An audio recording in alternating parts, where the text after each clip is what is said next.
Vamos lá, pessoal, sejam todos bem-vindos aí ao quarto Black Talk, esse programa que nasceu para conversar com pessoas negras, ouvi-las sobre o seu cotidiano, o seu trabalho, o que elas fazem, o que elas pensam, e queria agradecer de antemão aí o apoio e suporte que vocês têm dado aí nessas duas primeiras semanas, 2 ou 3 semanas, e, bom, tem sido muito interessante, né? Acho que todo mundo tem aprendido um pouquinho, os convidados realmente têm sido sensacionais.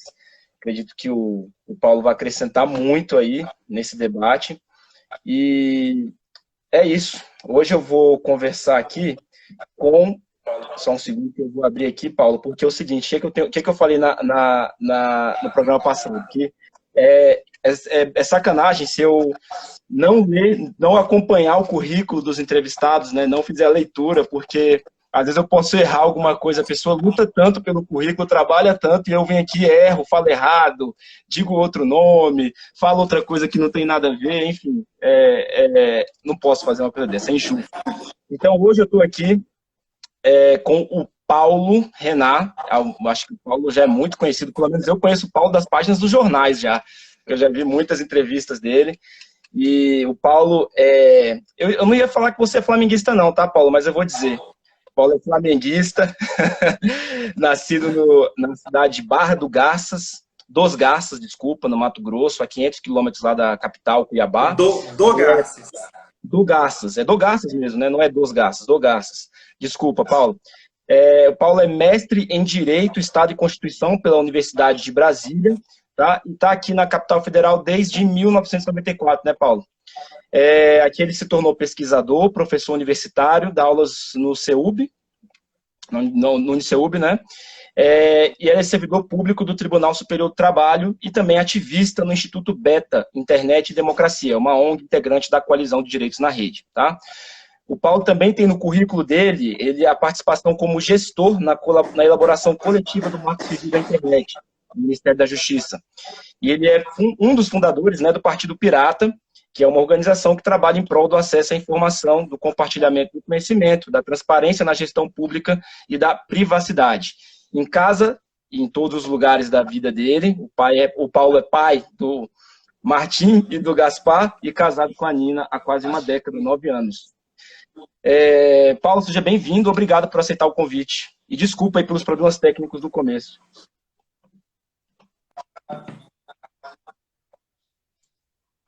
Tá me ouvindo? Alô? Tô ouvindo. Deu uma travadinha aqui na rede, mas tá rolando. Então vamos lá. Eu queria que você fizesse... Seja bem-vindo. Cara, agradecer muito. Primeiro, estou muito feliz de ter essas pessoas aqui que estão nos acompanhando, né? São nomes que para mim representam assim, um ambiente de muito carinho, de muita amizade. Pessoas muito, muito, muito legais mesmo. E esse projeto seu, o Kerrer, é uma coisa muito bacana. Eu vou falar aqui também que o Guilherme falou, que é bacana isso de a gente ter pessoas negras olhando para pessoas negras, falando sobre a negritude, né? Um jeito de construir o próprio espaço. E, assim, eu quero começar, na real, falando do nome, né? Que é uma coisa que para mim é sempre muito marcante. Assim, há 37 anos, acho que a coisa que mais me marca é a coisa do nome, né? O Paulo Renat, que é muito frequente o erro, né? Agora que a gente tem tecnologias de bots, né? Que você fala e ouve e tal. Hoje estava até conversando com meu pai, que é o responsável pelo nome, e aí ele me mandou uma mensagem, eu mandei pro bot que faz transcrição e ele leu Renato. Cara, é padrão, assim, é padrão. Qualquer lugar que eu vou, as pessoas errarem meu nome de jeitos criativos, até você falou em TV, várias vezes já erraram meu nome na TV, tanto por escrito quanto falando, e é uma coisa, às vezes, sempre foi um quebra-gelo, né? Um jeito de me apresentar e a pessoa falar meu nome errado, eu já não, eu vou marcar minha presença aqui, e você vai saber que meu nome é Paulo Renat. Agora não vai mais errar, porque você já errou como todo mundo erra, e agora você sabe o meu nome, isso já faz uma distinção. E o nome da cidade também, que é estranho, né? Barra do Garças, porque fica às margens de um rio, e o rio se chama Rio das Garças. Então é a margem do rio, Rio Garças. Então fica à margem do Garças, do Rio Garças. E é bem estranho também, muita gente erra também. Normal. Normal, normal. A gente se acostuma a fazer essa correçãozinha aí, pronto. Aí a pessoa já lembra. Eu sou lá do Mato Grosso, vai ouvir falar em Barra do Garça, já vai lembrar de mim. É. E o nome Renato também não tem. Eu nunca encontrei ninguém com o mesmo nome, assim, né? Renato. E é É. acaba sendo uma marca. Eu encontrei o seu irmão, no caso, né? Por isso que eu até te perguntei aquele dia, mas por isso que eu já tinha feito um link. Eu queria agradecer também ao pessoal que vai estar nos ouvindo aí depois no podcast, então quem está agora nos ouvindo nesse futuro, né? E quem vai assistir também posteriormente no YouTube. Ô Paulo, eu queria começar falando dessa estrada sua lá de Barra do Garças até aqui, Brasília, né? Você concluiu uma série de coisas aí, entre diplomas, a sua participação em momentos muito importantes aí políticos, principalmente a questão do Marco Civil, né? A sua trajetória em sala de aula. Como é que você avalia tudo isso? Como é que você conta essa história sobre aquele momento até hoje?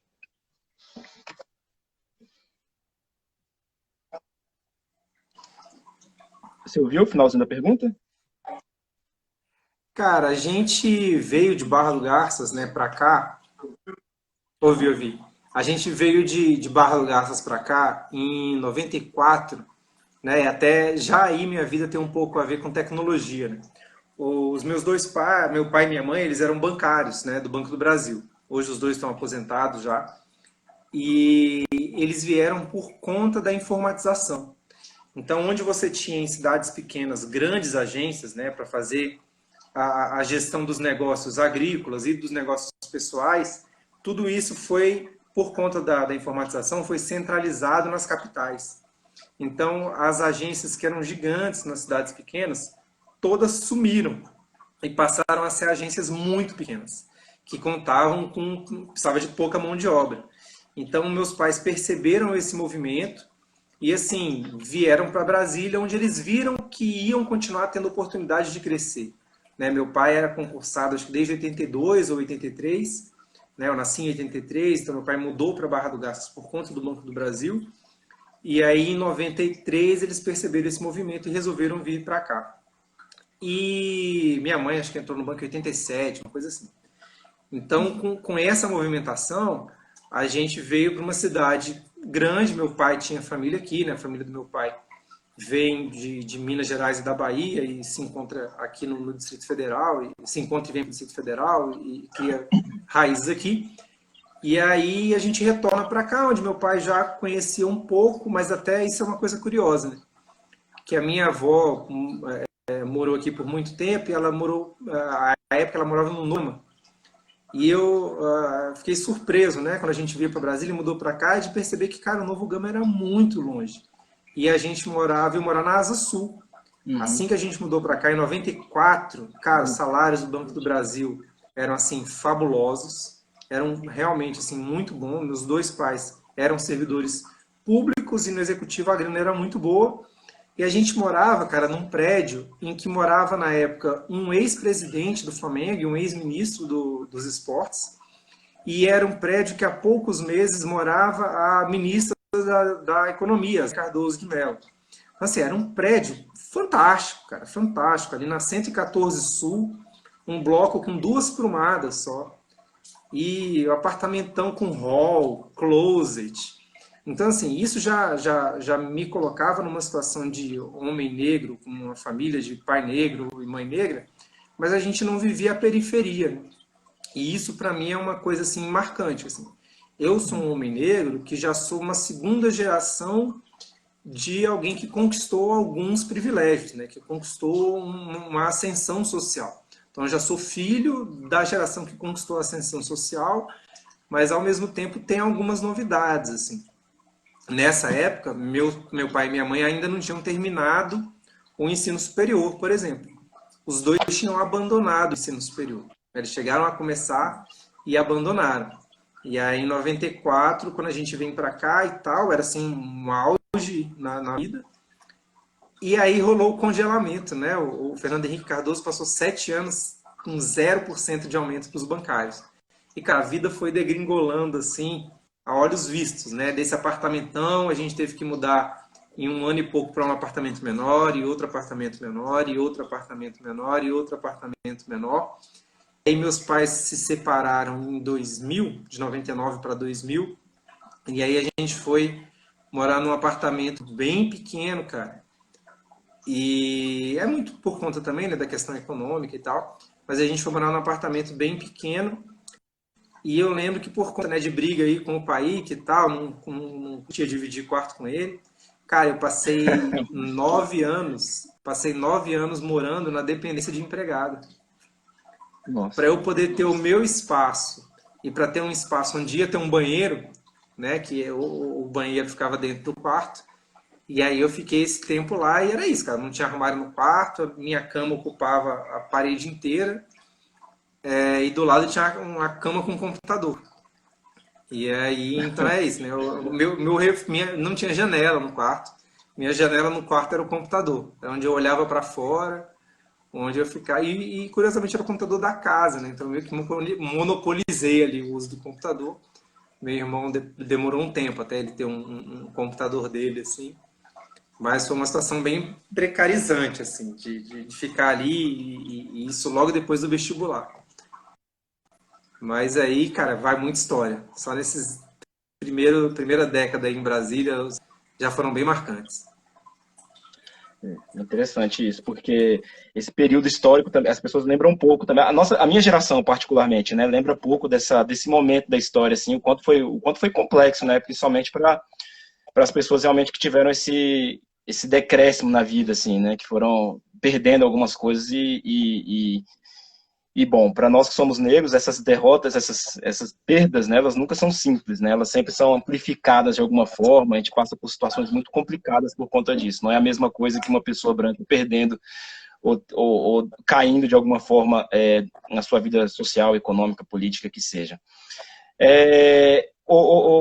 Paulo, como é que você pretende, você tem 2 filhos hoje, né? Como é que você pretende discutir, ou se já discute, como é que é esse debate, né? Como é que você apresenta a questão do racismo e dessas dificuldades que nós enfrentamos com seus filhos? Como é que você planeja isso ou já está fazendo?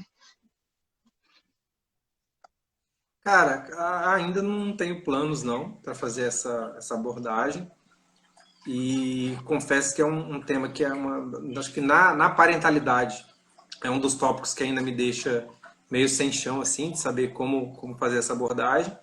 Até porque, assim, o meu filho mais velho, ele é branco, né? Ele puxou os traços fisiológicos da Nina e ele, branquinho, assim, acho que ele não vai passar por esse tipo de racismo diretamente. Já o mais novo, que tem 2 anos e 2 meses agora, o Gaspar, um cabelo mais crespo, e ele tem pela cor, assim, que a gente vê agora, né? Deve mudar, mas ele vai ter a cor mais escura. Mas ainda é possível também que ele não sofra tanto, que eu acho que a cor dele é um pouco mais. A pele da cor dele é um pouco mais clara que a minha. A minha projeção é de que em algum momento uma questão pessoal minha que vai vir à tona, assim, né? E que vai despertar, que vai eventualmente engatilhar esse tipo de debate. E aí sempre é uma coisa assim que eu tenho receio pela possibilidade de eles virem a me ver numa situação em que eu esteja fragilizado, né? Numa situação em que eu fique meio sem chama, em que eu fique meio sem resposta, ou que eu acabe tendo uma reação agressiva, ou que eu acabe tendo uma reação passiva e fique humilhado. Então, assim, eu fico sempre... Quando eu começo a parar para pensar nisso assim, eu fico bem inseguro de não conseguir antever, né? Como que eu vou reagir, o que eu vou poder falar. Espero que na hora eu consiga ter uma sensibilidade de não ter uma atitude da qual eu vá me arrepender, né? De, sei lá, xingar a pessoa de alguma coisa. Eu tenho conseguido me preparar mais, me sinto mais à vontade para a questão de masculinidade, né? De pensar, de não replicar uma educação machista, não replicar nenhuma questão de misoginia, né? Acho que para isso eu tô... Caiu de novo. Ah, Não. a Bela que tá reagindo ali. Ah, não! É porque essa é o fã-clube da meninada aqui. Mas é isso, cara. E é isso também. Tem muitas amigas mulheres, né, que dão esses toques. E a Nina tem uma preocupação bastante ativa nessa parte também, acho que isso ajuda. Agora, para a parte do racismo é osso, cara, até porque tem essa questão, né? Eu demorei um tempo para assumir essa parte, assim, de sou negro e tenho que me posicionar como negro e tenho que valorizar a cultura negra. Então, é uma coisa que eu ainda estou amadurecendo. E até bem recentemente, por exemplo, que eu passei a notar que tem tido poucas pessoas lidando na área que eu atuo, né, de direito de tecnologia. E até eu organizei uma lista aí recentemente de mulheres negras que estão atuando nessa área, e mulheres que estão na área, e homens negros que estão nessa área. E na parte de homens negros, eu consegui contar mais 2 nomes. Né? O John Hazen, que é meu brother, que está comigo na ONG, está comigo no grupo de pesquisa. A gente se conhece há mais de 10 anos. E o Tarcísio, que é um cara que, bicho, o cara tem uns 5 livros já escritos na área e eu não conhecia nenhum. Né? Então, assim, existem as ilhas, mas estamos sem as pontes. Né? Então, assim, é uma coisa que me despertou e que eu achei muito bacana o seu convite para participar aqui, foi nesse momento da pandemia, do isolamento social, um monte de live, e a gente vai ver os convites, né, para as pessoas. Caraca, homem negro, assim, é muito raro, são sempre os mesmos 2 nomes. E, particularmente, assim, o convite para acontecer em outros espaços só para falar de questões de racismo. Então, são ambientes absolutamente por pessoas brancas, é aquele mesmo grupo de pessoas que assuntos. Quando o assunto é racismo, aí vem uma pessoa negra, uma mulher negra, um cara negro. Então, né, várias faculdades de direito, partido político, vários grupos de tecnologia, que falam de tudo. Na hora de falar de racismo, chamam uma pessoa negra. Né? E isso vinha me incomodando, porque não é um espaço negro voltado para pessoas negras ficarem falando de coisas negras, e nem é um espaço de outros assuntos que pessoas negras são convidadas para falar de outros temas, né? Ô Paulo, tá ouvindo você falar agora sobre essa questão, enfim, realmente acontece de nós termos convites apenas para falar sobre racismo e de os negros realmente ocuparem poucos lugares, né, para falar sobre outros temas, ou até mesmo para ocuparem outras posições de destaque, né, seja no espaço midiático ou no debate, em qualquer instância do debate público aí, né, é raro nós vemos negros, a maioria das pessoas são brancas mesmo, e acho que isso é um reflexo da nossa sociedade, né, da desigualdade que nós enfrentamos, seja na academia, no mercado de trabalho, na sociedade como um todo, nas ruas, onde quer que seja. Mas você, Paulo, como a gente vem falando, você alcançou posições estatisticamente muito seletas, né, na comparação entre brancos e negros aí, particularmente, e com um público majoritariamente branco, né?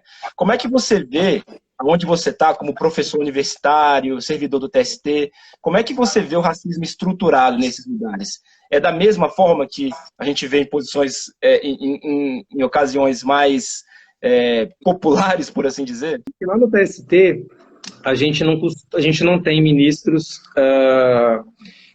digamos assim, diretamente ligados à causa negra. Né? Por exemplo, a gente já teve um ministro mais retinto, o Carlos Alberto, mas, por exemplo, mulher negra nunca teve nenhuma na história. E nos cargos de chefia, de segundo escalão, chefe de gabinete, assessoria, tem muito pouca gente negra, assim, bem pouca mesmo.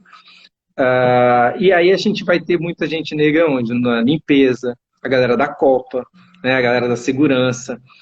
E, cara, para mim, nesse aspecto, não é confortável.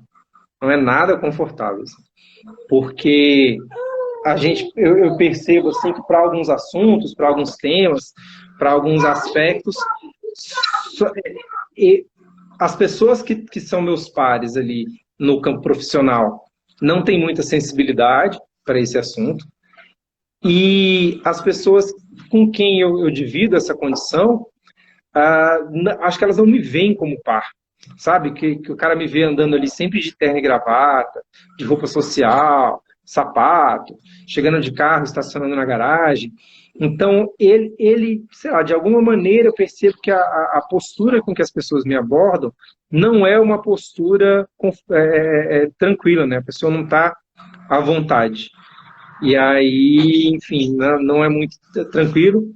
E tem até um caso de um colega, assim, com quem eu já trabalhei, um cara um pouco mais jovem, que teve alguma ascensão, e que foi com quem eu já cheguei a conversar mais detalhadamente assim, sobre a questão da raça, e que é um cara absolutamente negacionista do racismo. Assim. Absolutamente negacionista. Não por acaso é um cara que foi se direcionando para o campo político mais à direita, é um cara que, né, não, digamos assim, desde 2016, por exemplo, ele nega o golpe, e de lá para cá ele segue nessa mesma toada. Então, é uma questão, assim, né? No tribunal, não é uma coisa muito tranquila, não. Embora no tribunal acabe que a questão de classe mesmo, trabalhista, acabe permitindo, aí sim eu consigo ter um diálogo bem tranquilo com muitas pessoas, assim, de ver, né, sei lá, uma empresa que está explorando a galera que trabalha, e aí nos temas dos processos, a gente consegue ter um diálogo bom, assim, de ver, não, isso aqui é uma injustiça e tal, aí a conversa flui. Mas na parte da raça, assim, é sempre muito complicado, um terreno que, na verdade, eu até meio que evito abordar. No CEUB, como professor, hoje lá não tem sistema de cotas, né, como tem na UNB, mas tem um grupo de alunos e alunas, tem mais gente negra estudando do que tinha quando eu estava na faculdade. Né? Então, e aí eu já me sinto confortável nesse sentido assim, de dar aula e perceber, né, que tem a galera na turma, dá para eu abordar um ou outro assunto, e tem sido mais tematizado na mídia, no ambiente universitário, mesmo no ambiente privado, ele é mais aberto, o pessoal lá dá bastante abertura para fazer esse tipo de abordagem. A questão que pega um pouco ainda é o baixo número de professores negros, né? Embora ainda tenha um ou outro, tem até um grande amigo lá, o René Marque, professor de História, um cara muito bacana, mas a gente tenta fazer eventos, por exemplo, e é difícil, porque a gente conta nos dedos os professores que são negros e que teriam uma compatibilidade. Aí começa a funilar, né? Porque tem que tratar do tema que a gente quer tratar, tem que ter compatibilidade de horário, tem que estar disponível, e aí acaba que não tem. Então, assim, é difícil a gente conseguir fazer esse tipo de coisa, e o que eu vejo mais é nos alunos mesmo, essa força. Então, lá no CEUB a gente tem o movimento dos estudantes, de maneira geral, e tem um movimento de estudantes negros, que me dá essa esperança, assim, de que a gente vai poder ter uma mobilização mais organizada dessa temática.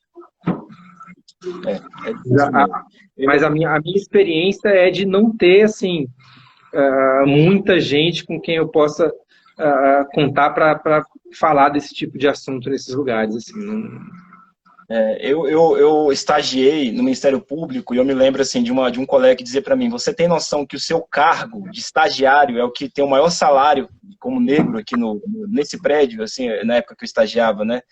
Isso eu lembro que eu saí assim, impactado, porque pagava-se muito bem estagiário naquela época, né, comparativamente aos outros estágios, quando eu fazia, e realmente as demais funções que os negros exerciam naquele prédio, certamente não chegavam naquele salário. Bom, e depois constatei isso por esse comentário, né? E é muito complicado, porque depois isso foi se repetindo ao longo da minha vida, e o cruel é que a gente acaba, de uma certa forma, normalizando isso, né? A gente acaba entendendo, assim, que os espaços que as pessoas ocupam são esses, e isso gera um conflito, porque ao mesmo tempo que você não concorda, essa é a vida, né? É assim que a estrutura racista compõe, aliás, é assim que a instituição racista estrutura a nossa vida, né? Nos ensinando que os negros têm um lugar, os brancos têm outros, e esse é o normal. E se fosse diferente, talvez houvesse contestação, né, do topo da pirâmide, por assim dizer. Paulo, e aí, recentemente, aí, com a ocasião da morte do George Floyd, daquela forma televisionada, né,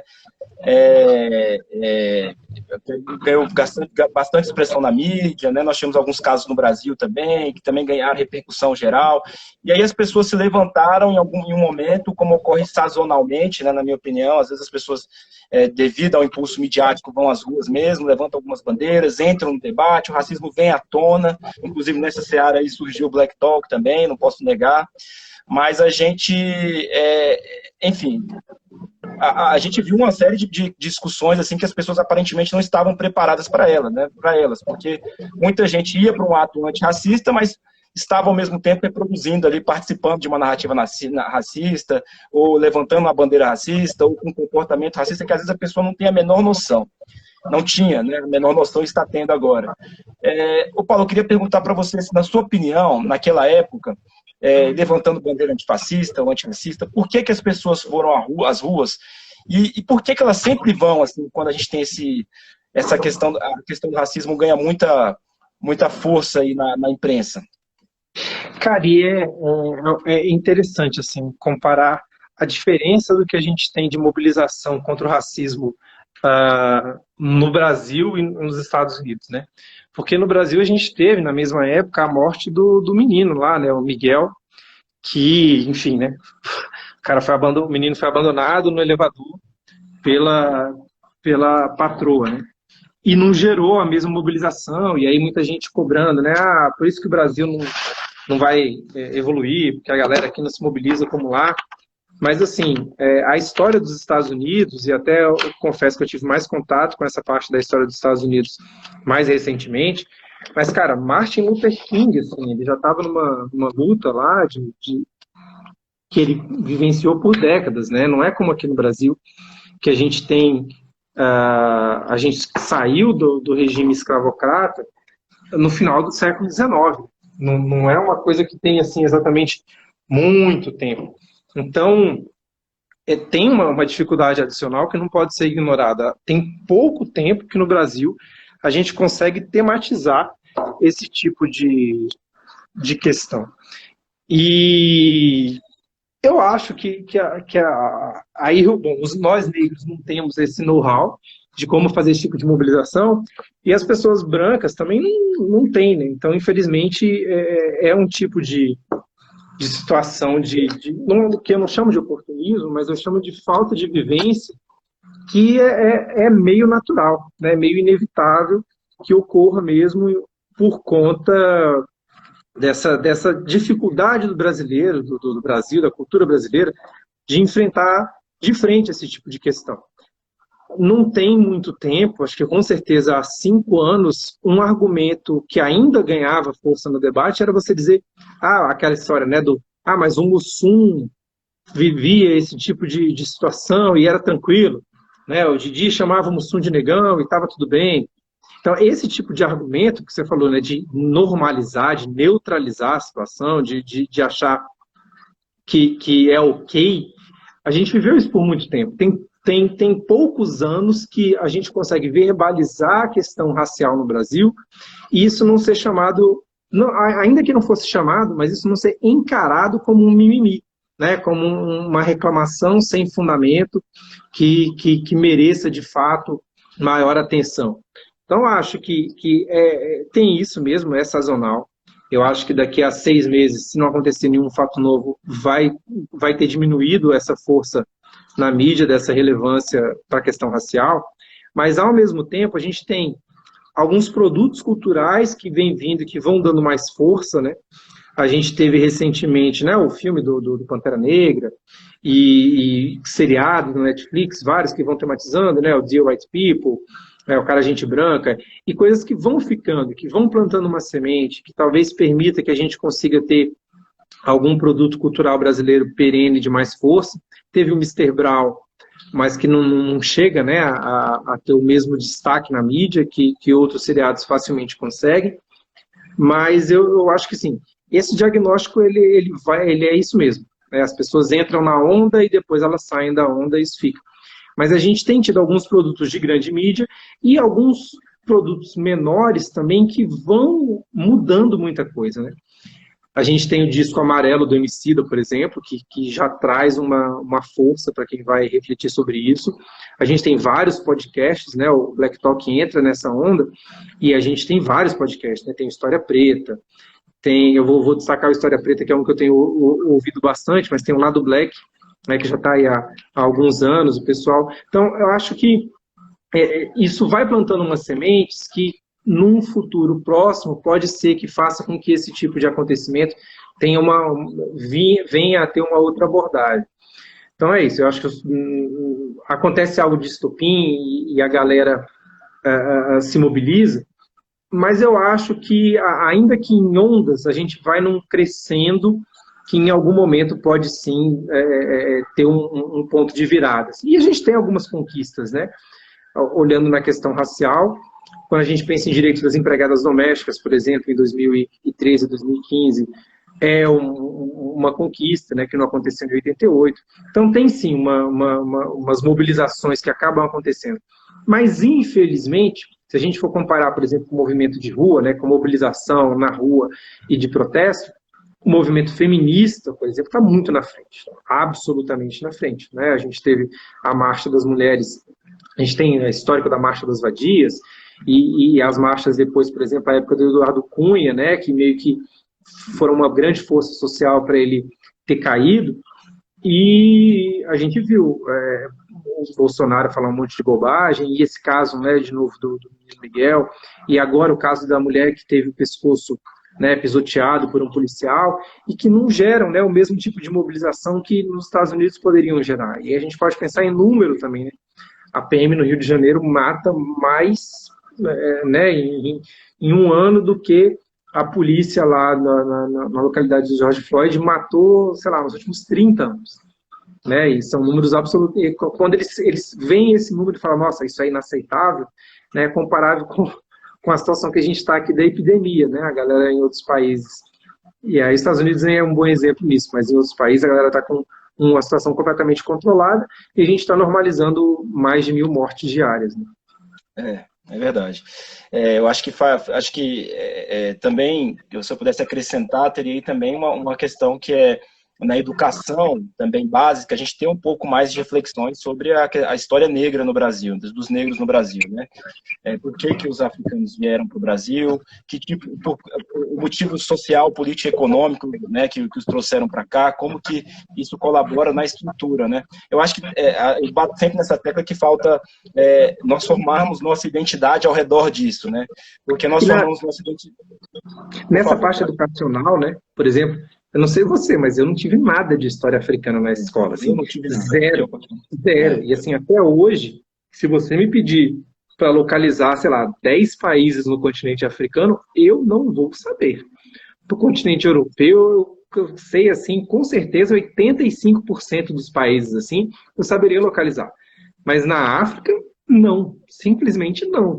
Então, assim, tem mesmo esse aspecto histórico, né, que a gente vê, né, o Ocidente olhando para o Oriente como uma coisa exótica e tal, que não merece tanta atenção, mas a gente teve, né, a população que foi escravizada, né, e, por exemplo, esse tipo de linguagem não tinha para a gente na nossa época de segundo grau e até de universidade. A gente falava os escravos, né? Como que naturalizando, né? A pessoa é pessoa livre ou a pessoa é escrava. E quando a gente só trocar a palavra, falar escravizado, né? Você vê que ela é uma pessoa que está submetida a uma situação que não é natural, né? Foi um processo que aconteceu. E esse pouquinho não tinha na nossa época, né?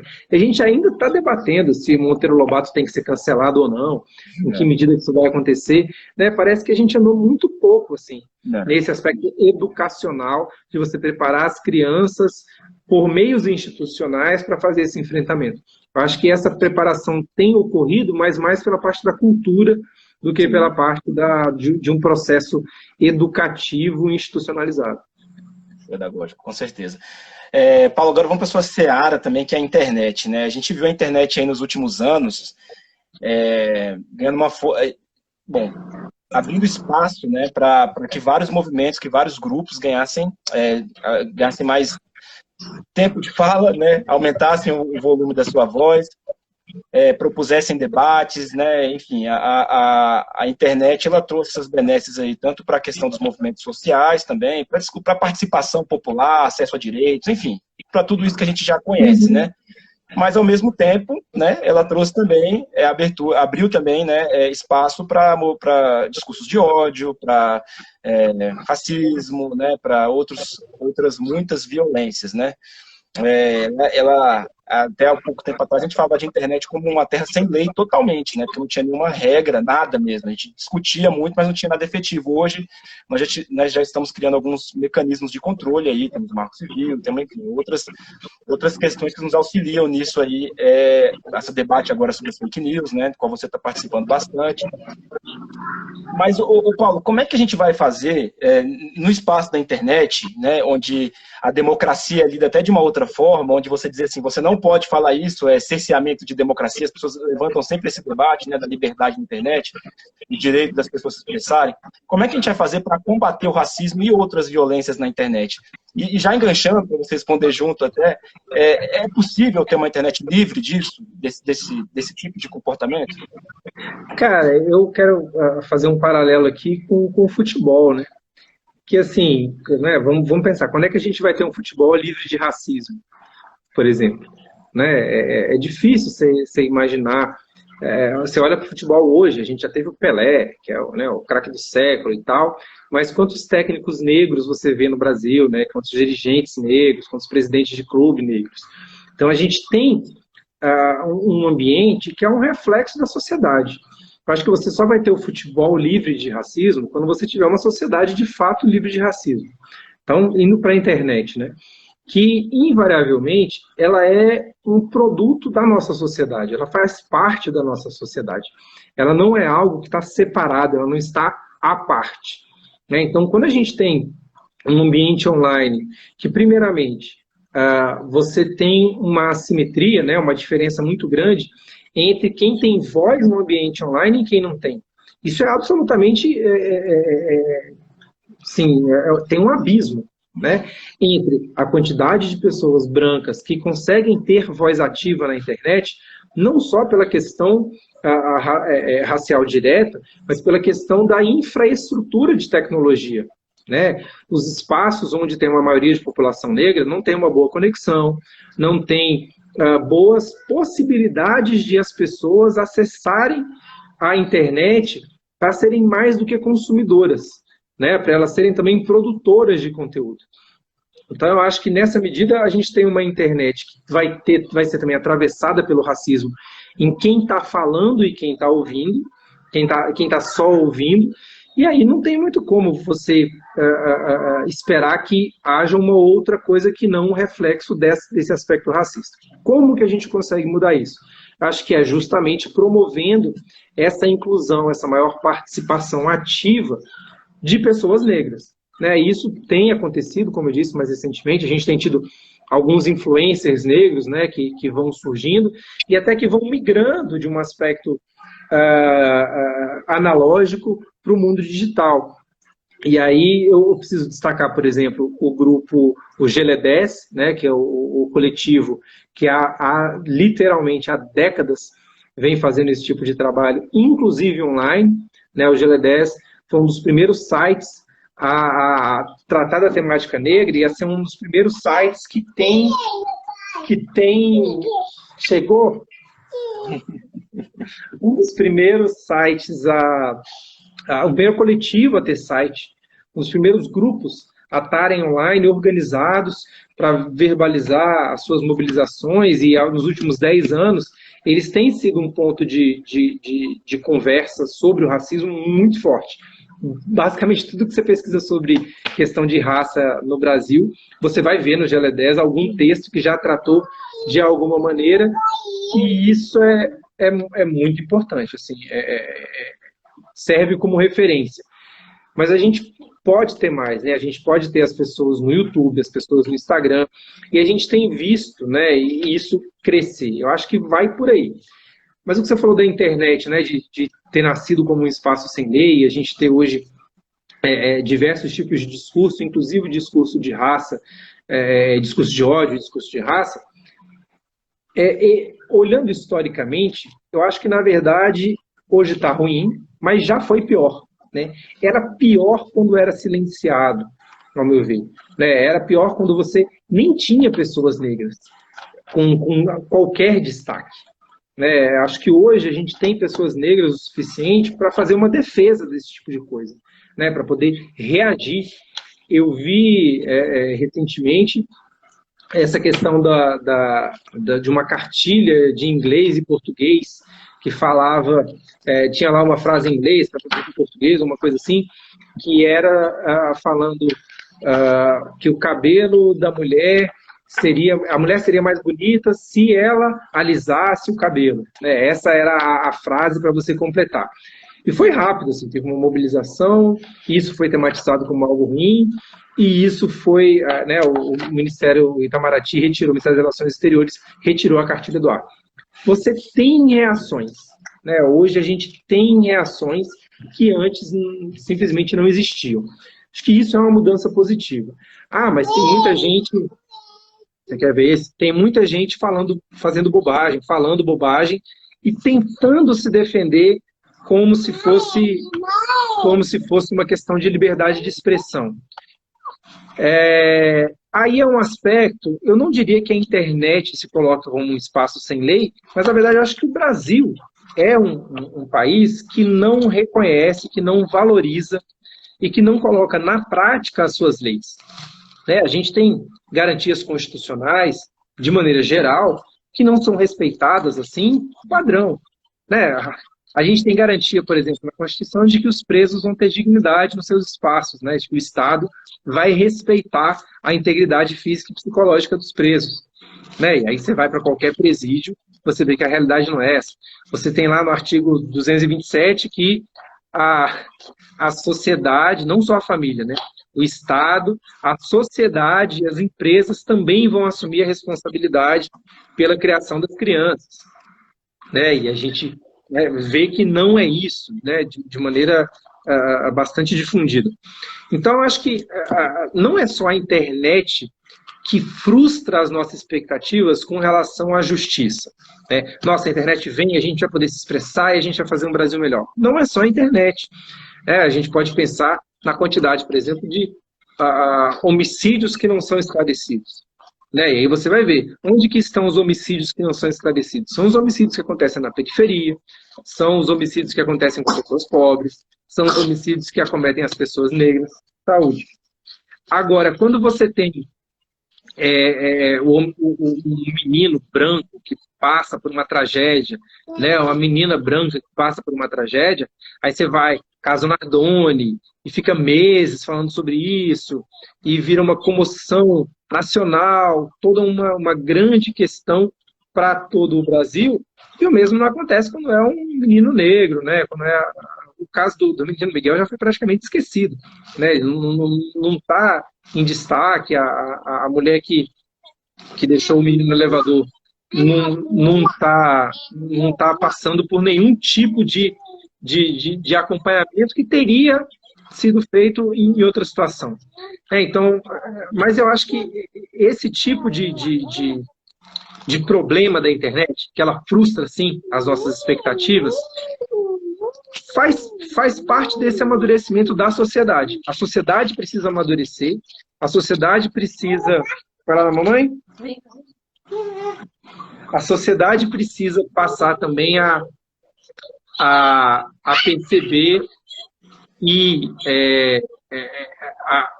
as regras que são colocadas não estão sendo observadas. E aí, de novo, a gente pode falar do racismo, né? A pergunta que o Chikungunya fez aí no Instagram aqui, que é assim, o direito tem vários campos, né? Então, quando a gente vai falar de direitos humanos, por exemplo, tem muita gente negra com destaque, né? Quando a gente vai falar dessas questões mais ligadas à raça, a gente vai ter muita gente. Mas o direito tributário, você não tem, né? A galera tributarista com muita grana, que é muito famosa e que tem muito destaque, são eminentemente velhos, brancos, ricos, cisgênero e etc. Quando a gente vai falar de direito trabalhista mesmo, a gente não tem um grande advogadão negro, uma grande advogada negra. No próprio TST, a gente tem uma ministra que é ex-empregada doméstica, né? Que era empregada doméstica, virou advogada, enfim. E aí foi pela OAB, foi indicada. E ela não é negra. Então, assim, mesmo a empregada doméstica que ascendeu ao TST não é negra. E, obviamente, não é nenhum demérito a ministra Delaide, que está lá, que tem uma história de vida importante e que merece esse tipo de respeito e reconhecimento. Mas não é só ela. né? Tem um monte de outras empregadas que provavelmente trilharam o mesmo tipo de caminho, que têm o mesmo tipo de destaque. Vamos pensar no STF, né? A gente não tem uma mulher negra no STF, a gente não tem, né? O homem negro que a gente teve foi o Joaquim Barbosa, que inclusive não se posicionava, né, abertamente. Ele não é um fruto de um posicionamento antirracista que levou ele para lá. Pelo contrário, né? E aí fazendo um total curto-circuito aqui de novo com a questão do futebol, né? A gente tem o Pelé, o Neymar, né, que chegam a uma posição de destaque, o próprio Ronaldinho Gaúcho, sem questionar a questão do racismo, né? E quem questionou o racismo foi o Reinaldo, por exemplo, que foi proscrito, né? Um cara que erguia o punho e comemorava, e que não é celebrado, não é festejado, né? E na Copa de 78 na Argentina pegou banco, porque fez um gol e comemorou levantando o punho. Então, assim, não é que essas pessoas, a gente tem que entender também, tem uma covardia de não se posicionar. É que as pessoas que são corajosas e se posicionam são limadas, né? E acaba tendo uma seleção natural e a pessoa vai vendo, né, na vida dela, quando ela grita, se ela tem reconhecimento, e quando ela fica quieta, se ela sobe ou não. Talvez, né, fazendo uma autoanálise aqui total, que eu nunca tinha parado para pensar, talvez, muito provavelmente, eu tenha chegado onde eu cheguei porque eu nunca fui um cara do conflito. Eu nunca fui um cara que verbalizava muito agressivamente a questão da raça. Talvez esse tipo de condição que me permitiu, para mim foi um caminho natural. Fazer escola, fazer segundo grau, fazer faculdade, não era uma coisa que estava fora do meu radar, muito pelo contrário, né? Assim, era o caminho. Embora eu tenha tido mais dificuldades do que os meus amigos brancos, que invariavelmente eram mais ricos e tinham, né, não tinham dificuldade de, sei lá. Eu, quando entrei no TST, eu passei a pagar o aluguel de casa. Né? Nessa casa que eu morava no quartinho, quem pagava o aluguel era eu.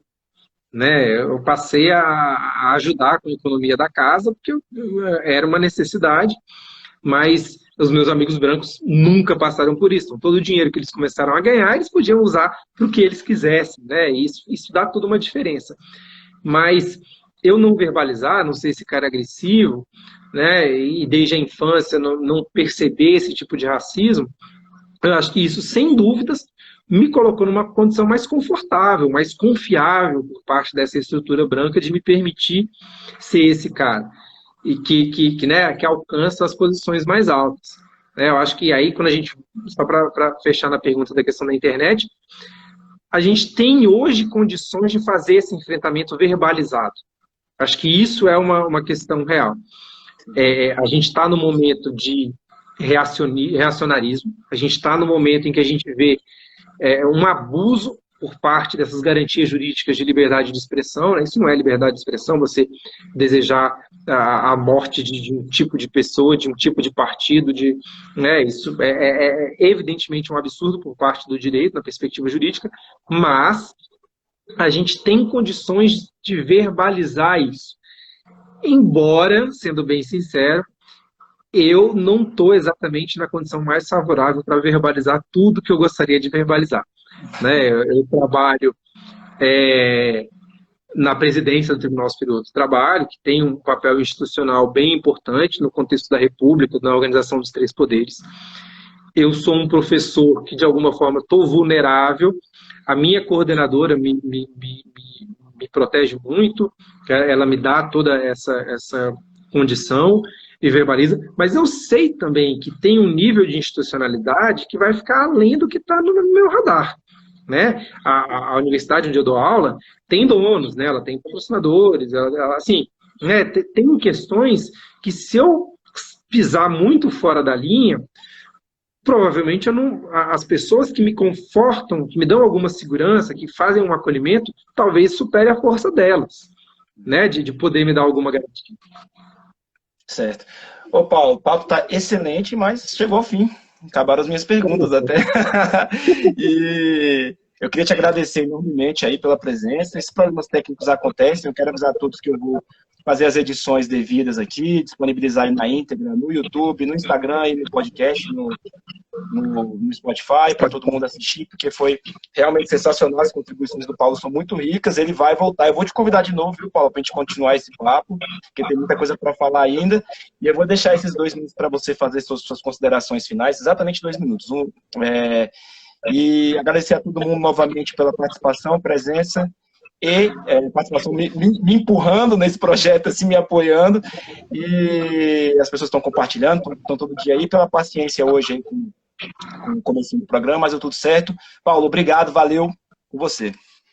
Rafael, cara, eu quero agradecer muito a oportunidade, parabenizar muito mesmo pelo projeto. Acho que é uma questão absolutamente necessária e urgente, né? E, cara, tem né, aquela o Guilherme falou, a gente vem aqui achando que vai falar um monte de coisa, chega aqui e não fala nada, vai para uns caminhos, mas eu só posso dizer que, assim, que eu estou me descobrindo, né, como negro. Eu acho que é um momento recente na minha vida, né, 37 anos, posso dizer tranquilamente aí que por mais de 25 anos isso foi para mim uma questão silente e que acaba emergindo na nossa vida, né, a gente vai silenciando, né, aquele apelido de infância, aquela piadinha, aquele conjunto de piadas que você vai ouvindo e vai, às vezes, você mesmo se sacaneia para se pertencer e que gradualmente tenho passado por uma virada, né, de não aceitar, de verbalizar, e que é sempre importante a gente ter pessoas que nos apoiem, né? Que nesse momento verbalizem, que não façam coro ao silêncio, né, dos bons. Né? Essa é uma ideia que sempre me cativou muito, assim. E eu sempre fui esse cara que embarquei junto na briga das outras pessoas. De quando alguém começa a reclamar, né? Tem a galera que vai contra, que verbaliza contra, que se opõe expressamente. Mas tem a galera que fica ali só assistindo, né? Acho que para todo mundo que está acompanhando aí, né? Vou falar de novo o nome da Nina Neis, xará da companheira aqui, ó. Vamos ver também, estou usando até a conta dela. E que é isso, eu tenho recebido um apoio de algumas pessoas que são muito importantes, assim, né? Que não ficam silentes. E eu acho que isso é e aí é uma postura que todo mundo pode ter, né? Todo mundo tem a sua luta, todo mundo tem a sua causa, e ao mesmo tempo todo mundo não está diretamente ligado na causa de uma outra pessoa, né? Então todo mundo consegue tentar se sensibilizar com o outro e sonhar junto o sonho dessa outra pessoa, né? E aí você vai fazer uma rede maior de amizades e de parcerias, né? Então, sei lá, eu não sou professor de escola pública, por exemplo, então eu posso ter a minha empatia, a minha solidariedade ao Guilherme, por exemplo, né? Eu não sou da galera do design, eu posso ter a minha empatia também com o Vinícius, né? Eu não sou mulher, e eu posso ter a minha empatia com toda a mulherada aí que está fazendo uma luta. Então, assim, cada um pensar, né? Onde é que o sapato aperta o meu calo e onde que eu não tenho, né, essa questão que tem de outra pessoa e tentar me sensibilizar e apoiar essa outra pessoa sempre que ela vier reclamar, né? Bandeiras LGBT, bandeiras trans, o que não falta aí é gente com razão e com pouco respeito e que a gente pode dar, assim, um apoio. É isso, cara. Um abração Valeu. aí. Muito obrigado. Eu vou só reforçando, pessoal. O vídeo vai estar disponível posteriormente. Eu vou fazer uma edição rapidinho aqui e vou disponibilizar ele na íntegra aqui. Mando para você também, Paulo, para você disponibilizar aí nas suas redes. Ele editadinho. Deixa eu só fazer um último registro aqui, né, cara? Que uma coisa que eu pensei na data e você não cheguei a te falar. Hoje é dia 18 de julho, né? Hoje é aniversário do meu pai. Opa! Tá? É uma data muito importante.